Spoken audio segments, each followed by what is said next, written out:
Uma novela que falou de vários temas e que a gente se identifica muito porque até parece vida real. E como um bom roteiro baseado na vida real, a novela teve uma miscelânea de histórias que às vezes a gente fica até confusa e com dificuldade de acompanhar de tantas tramas paralelas que acontecem. Então, aqui nesse vídeo a gente só vai focar nos personagens principais, que é pra você que nunca viu a novela entender mais ou menos o que se passava naquela trama, e pra você que não lembra mais, né, que já assistiu lá no passado e não lembra, relembrar os pontos principais desse novelão que marcou o horário das 9 no início dos anos 2000. Olá, amizades, tudo bem com vocês? Eu sou a Luana e sejam bem-vindos ao nosso canal O Fundo do Baú, o nosso espaço para relembrar fatos que aconteceram na cultura pop do Brasil e do exterior nos anos 90 e 2000. E hoje a gente vai falar nesse vídeo sobre a novela Páginas da Vida, um dos grandes sucessos de Manuel Carlos, que ocupou o horário das 9 entre o ano de 2006 e 2007. Então pega a pipoca porque essa é mais uma história do fundo do baú. E amizades, antes da gente começar a relembrar mais um sucesso, mais uma paixão nacional do brasileiro, que é a novela, eu quero te pedir para já deixar o seu like agora no início, porque se esperar pro final você esquece. E se você curte muito relembrar esses temas da cultura pop, nacional e internacional, já segue o canal, porque toda vez que um vídeo novo vai ser publicado aqui, você já recebe as notificações. O novelão que a gente vai relembrar hoje é Páginas da Vida, que foi escrito pelo mago do Leblon, Manuel Carlos, e que ficou ao ar entre junho de 2006 e março de 2007. Nessa novela especificamente, ele escolheu abordar alguns temas que são polêmicos e sensíveis. Mas a história principal, que vai depois ajudar a desenrolar as outras tramas, começa com a personagem Nanda, vivida pela Fernanda Vasconcelos. A Nanda, ela é uma carioca que vai estudar intercâmbio em Amsterdã, na Holanda. A primeira fase da novela começa no ano de 2001. E lá, a Nanda faz amizade com outros dois brasileiros e conhece o estudante Léo, que é um brasileiro também. Eles se apaixonam e passam a viver juntos. Eles vivem aquela paixão juvenil, né? Correm pelos campos floridos da Holanda e, num dado momento, o que menos eles talvez pudessem esperar acontece. A Nanda fica grávida. De início, quando ela sabe, né, quando ela descobre, ela fica muito assustada, mas ela é muito romântica e ela é muito apaixonada pelo Léo, então ela já idealiza um futuro com ele. Então, quando ela toma coragem e conta pra ele, ela acaba tendo uma surpresa muito desagradável, porque o Léo detesta a notícia, ele fica simplesmente transtornado e diz pra ela que ele não quer essa criança e sugere a ela que faça um aborto. A Nanda fica muito chocada, porque ela não vê o Léo como essa pessoa tão insensível, né? E como eles estavam muito apaixonados, ela esperava que, por mais difícil que fosse a situação, que eles fossem muito jovens, que ele fosse encarar isso de uma forma melhor. A situação ainda fica um pouco mais delicada, porque logo a Nanda descobre que ela não tá grávida de apenas um bebê, mas que ela tá grávida de gêmeos. Bom, nesse período que a Nanda tá na Holanda, algumas outras tramas se desenrolam também no núcleo brasileiro. Mas uma pessoa que ela conhece lá e vira muito amiga dela e vai ser muito importante para a continuidade dessa história lá na frente é a personagem Olivia, vivida pela Ana Paula Arósio, que naquela altura se casou com o Silvio, que é da aeronáutica, um oficial da aeronáutica.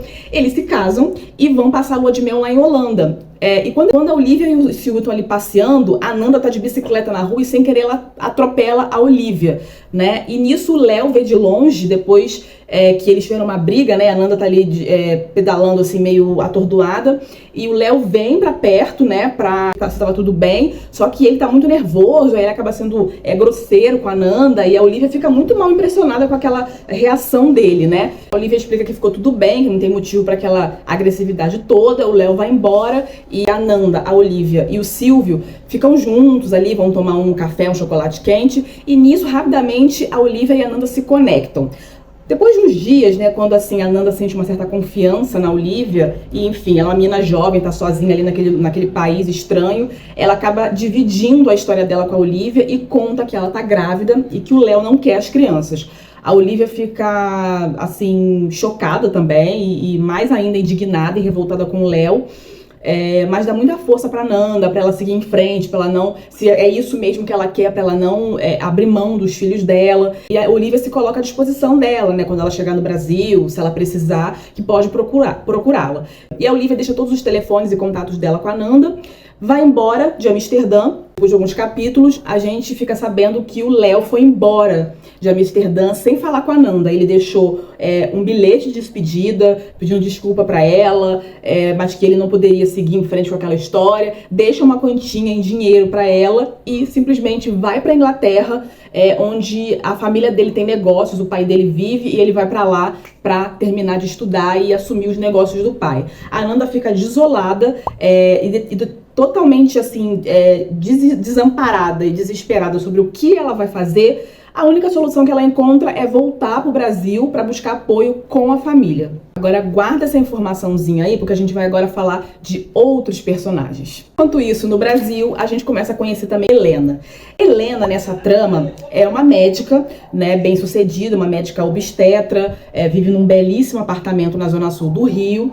Ela tem uma história no passado dela muito triste, né? Ela foi casada anteriormente e ela teve uma filha, e essa filha ela perdeu por conta de uma meningite, e isso marcou muito, né, a vida dela. No momento que a novela começa a ser mostrada, ela tá casada com um personagem Greg, que é vivido pelo José Maia, que é um administrador bem do cafajeste, que trai a Helena torto e direito. Também conhece um outro núcleo bem numeroso da novela, que é a família Tide e Lalinha, vivido pelos incríveis Tarcísio Meira e Glória Menezes.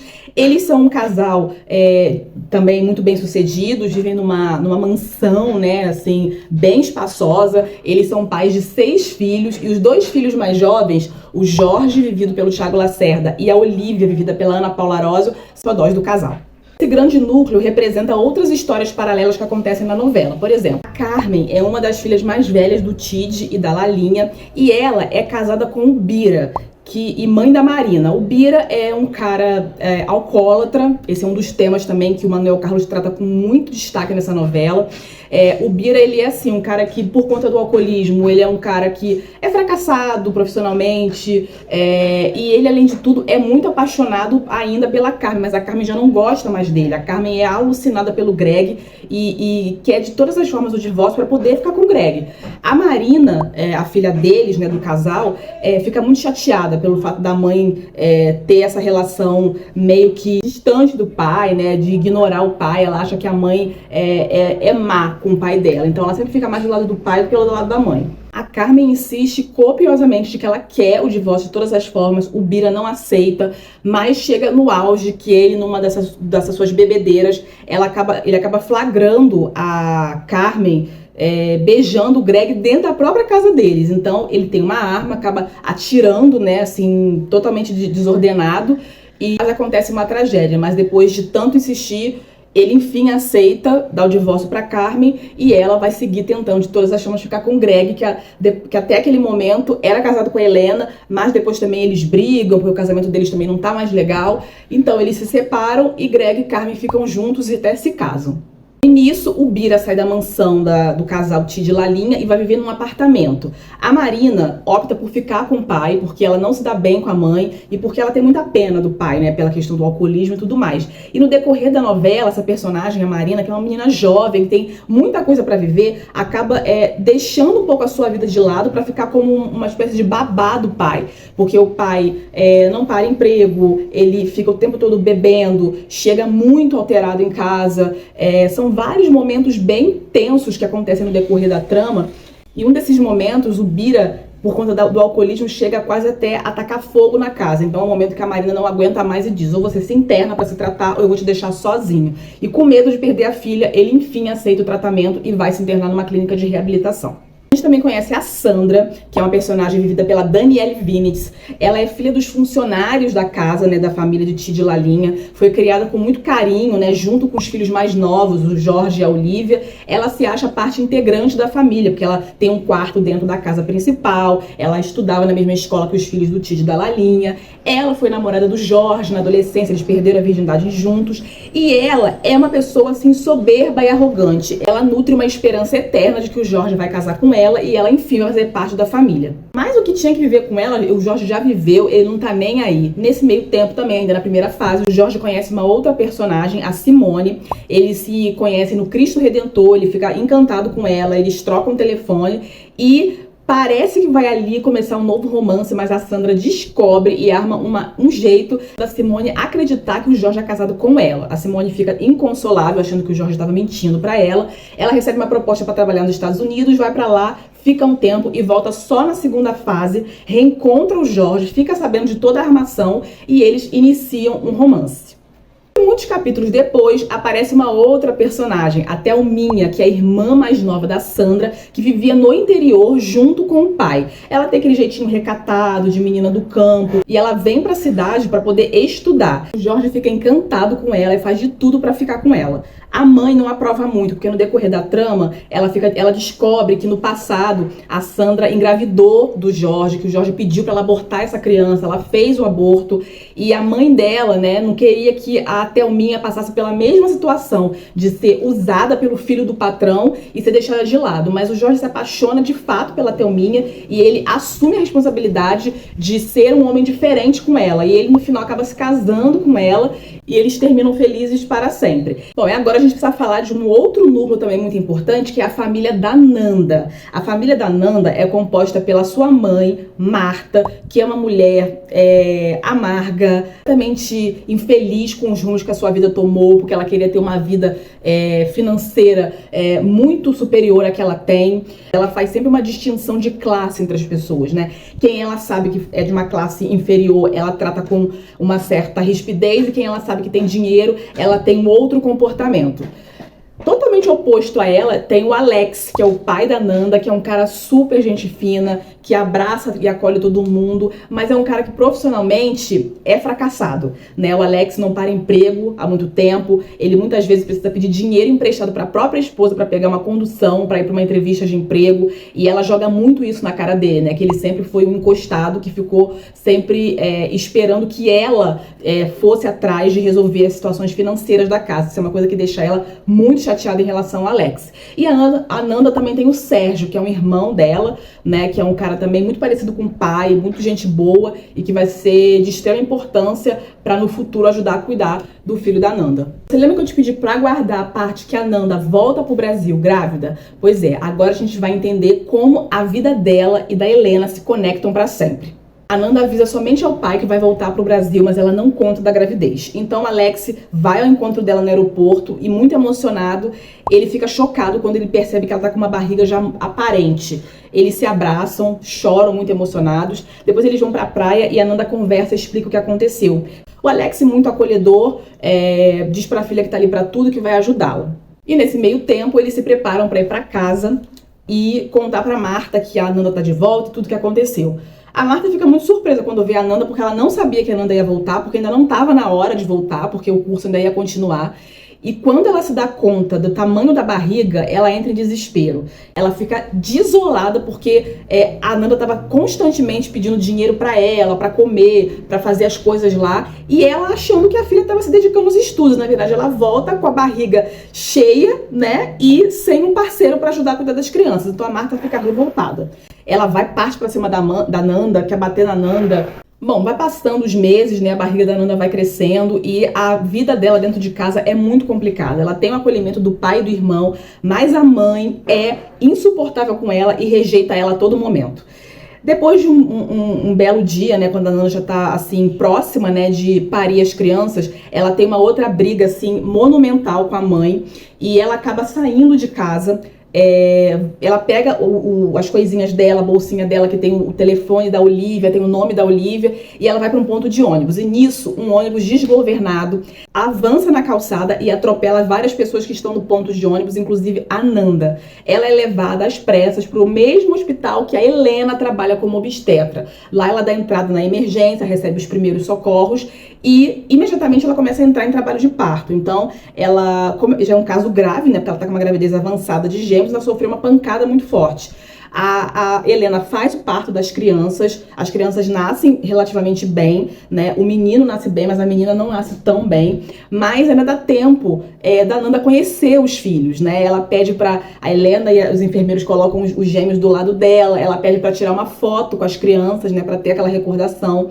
E logo em seguida, a Nanda começa a passar mal, ela começa a ter uma hemorragia muito forte e a Helena luta contra o tempo para tentar salvá-la e evitar que uma coisa pior aconteça. Só que ela começa a ter uns choques, né? E a Nanda, assim, no desespero, ela fala com a Helena, né, e pede pra ela lembrar dos nomes dos gêmeos, né, que ela já tinha escolhido os nomes dos gêmeos. E a Helena pede pra ela, tá tudo bem, fala, quais são os nomes? Aí ela diz que o menino, ela quer que se chame Francisco e a menina se chame Clara. Os meus filhos, doutora. Fala, meu anjo, eu tô ouvindo. Francisco e Clara. Francisco e Clara. Na hora, essa é uma cena muito impactante, porque a Helena toma um choque, ela fica chocada. Por quê? A filha que ela perdeu de meningite há anos atrás se chamava Clara, e a Helena, inclusive, é devota de Santa Clara. Então, esse nome, né, traz pra ela um sentimento, vários sentimentos dentro dela. Então, ela fica com aquilo na cabeça. Hoje eu consegui entrar em contato com a Olivia, né, que era o único elo ali, que era o único contato que tinha nas coisinhas da Nanda, né, que foram encontradas junto com ela. A Helena é responsável por contar que a Nanda tinha falecido e que os gêmeos tinham nascido. Nisso, a Olivia e o Silvio vão pra casa da família da Nanda contar o que tinha acontecido. E ele fica, assim, apavorado quando sabe o que aconteceu com a filha. E ele começa a acusar a Marta, né? Do jeito que ela tratava a Nanda, que a Nanda saiu de lá desnorteada por conta das brigas que elas tinham, pela rejeição que ela sofria da mãe. E nisso o Alex tem um parto e fica internado. Então sobra pra Marta ter que resolver todas as questões, né? De enterro da Nanda, de pegar as crianças, registrar e tudo mais. Só que quando ela vai no hospital, a Helena senta com ela e conta o que aconteceu. Diz que o menino, Francisco, nasceu muito bem, que ele é forte, mas que a Clara nasceu frágil, que ela estava precisando de cuidados e que provavelmente ela era uma criança com síndrome de Down. Marta, já contei pra vocês como ela é, né? Um poço de amargura e de preconceito também. Ela fica indignada quando sabe que a menina, nas palavras dela, é doente e ela diz que não quer de jeito nenhum ficar com a menina. A Helena fica muito assustada com a forma como ela fala que quer se livrar da menina, mas ela diz que não quer de jeito nenhum ficar com uma criança que ela não vai ter condições de cuidar, porque o marido já tá doente, e aí tem um menino, aí vai vir uma menina com problemas de saúde, que ela vai precisar gastar dinheiro pra cuidar e que ela não quer de jeito nenhum. A Helena tenta explicar pra ela que é possível uma criança com Down ter uma vida normal, apesar dos tratamentos que ela vai precisar ter, né, o acompanhamento especial. E pede para que ela pense melhor e não queira se desfazer da menina. Mas a Marta tá certa do que ela quer fazer e ela comunica ao hospital que ela quer entregar a menina para adoção. E é isso que ela faz. Para todo mundo da família, pro Alex, pro filho, para todo mundo, a Marta diz que a menina morreu, que ela nasceu frágil e morreu. Mas, na verdade, a menina sobreviveu. E nesse processo, a Helena, ela ficou tão mexida com a história, ela ficou tão encantada, né, com o fato de a menina se chamar Clara, que ela decide adotar a filha da Nanda. Então, a Clara não fica abandonada num abrigo, ela recebe uma nova família e passa a viver com a médica Helena. Bom, tem uma passagem de tempo de 5 anos e a gente passa a conhecer a Clara e o Francisco já maiorzinhos, né? A Clara vivendo muito bem com a Helena, recebendo todo tipo de cuidado e amor. Ela é muito acolhida e muito querida. A Helena tem um outro filho adotivo também, que ajuda muito ela a cuidar da Clara. E o Francisco vive com a família, né? Da mãe, com o avô e com a avó. Ele tem todo o amor do avô, que é um querido com ele, eles brincam muito, o tio também dá muito acolhimento pra ele, mas a avó, que é uma pessoa bastante amarga, dá um tratamento assim bem seco, sabe? Bem assim, ríspido. Ela sempre trata o Francisco com muita rispidez, mas o Francisco ele é muito amoroso, que nem a Nanda, que nem o avô, e mesmo a avó tratando ele desse jeito, ele sempre trata a avó com muito carinho. Outro personagem também surge nessa segunda fase, que é o Diogo, que é vivido pelo Marcos Paulo, que na época também era diretor da novela. O Diogo, ele tinha sido um romance da Helena no passado. Ele é médico, infectologista, e ele resolve viajar e passar alguns anos da sua vida trabalhando como médico voluntário na África. E lá ele trabalha diretamente com pacientes com HIV, né? As doenças infectocontagiosas também têm um destaque nessa novela do Manuel Carlos. Quando o Diogo volta e ele e Helena se reencontram, eles relembram, né, o amor do passado e voltam a se relacionar. Nessa nova fase, um outro tema passa a ser discutido com mais destaque, que é a bulimia. Esse tema é discutido através da personagem Gisele, que já aparece na primeira fase e depois na adolescência, vivida pela atriz Pérola Farias.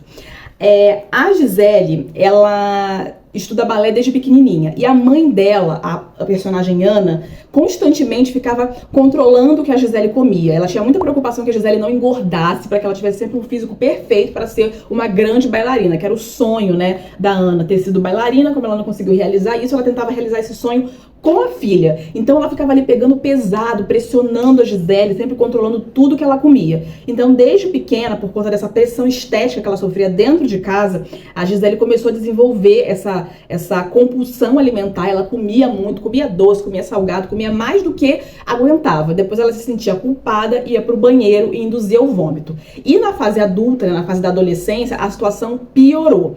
Nesse meio tempo, ela conhece o seu primeiro amor, o Luciano, que é um pianista também, um rapaz muito sensível, que é com quem ela descobre o amor, com quem ela tem a primeira vez dela. Só que a pressão, né, que ela já vinha sentindo desde pequena, e o medo que ela tem de não estar bonita também pro namorado, dele perder o interesse nela, faz com que a bulimia se potencialize. Ela passa cada vez mais a induzir esse vômito, né? Quando os pais delas percebem que a situação tá realmente muito grave, fugindo do controle, eles pedem ajuda para Helena, que é amiga da família, que é vizinha deles no prédio, para eles darem uma orientação em relação a Gisele. Como a Helena é obstetra, ela diz que ela não tem muito como ajudar, mas indica para que a família procure um endócrino, uma nutricionista e um psiquiatra para ajudar a Gisele, porque o caso dela estava ficando muito sério.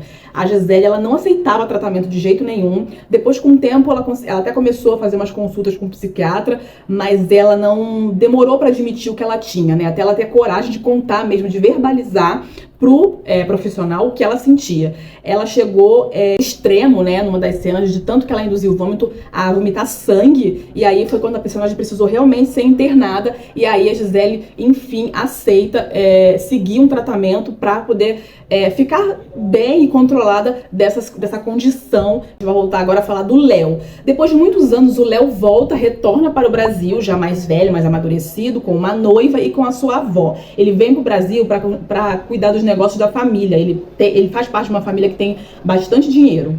Um dia, no restaurante, a Olivia tá com o Silvio e ela avista o Léo numa mesa. Ela fica muito chocada de início, não acredita que seja o Léo, mas depois ela confirma, sim. E depois de conseguir entrar em contato com o Léo, eles se encontram e ela conta o que aconteceu, né? Diz que a Nanda teve as crianças, que ela sofreu um acidente, que ela sofreu muito. Ela demonstra que tem muita mágoa do que o Léo fez com a Nanda e diz que a Nanda morreu e que ela teve gêmeos e que a menina também morreu, porque foi a história que a Marta contou pra ela e pra todo mundo. Então, na cabeça dela, né, da Olivia e de todo mundo, só o Francisco que tá vivo. O Léo fica muito emocionado, se sente muito culpado e decide que quer se aproximar do filho, que quer resgatar o tempo perdido. A Olivia, que tinha uma visão bem diferente do Léo, passa a olhá-lo com outros olhos e se torna até uma aliada dele para ajudar para que ele se aproxime do Francisco. Quando o Alex fica sabendo do retorno do Léo, ele fica apavorado e fica indignado, porque ele tem muita mágoa pelo que a Ana passou, que foi graças também ao abandono do Léo. O Léo tenta se desculpar, tenta dizer que ele vai remediar o que aconteceu, mas o Alex não quer de jeito nenhum aproximação. Inclusive porque ele tem medo, né, que o Léo, por ser uma pessoa poderosa e por ser o pai biológico do Francisco, tire o Francisco dele.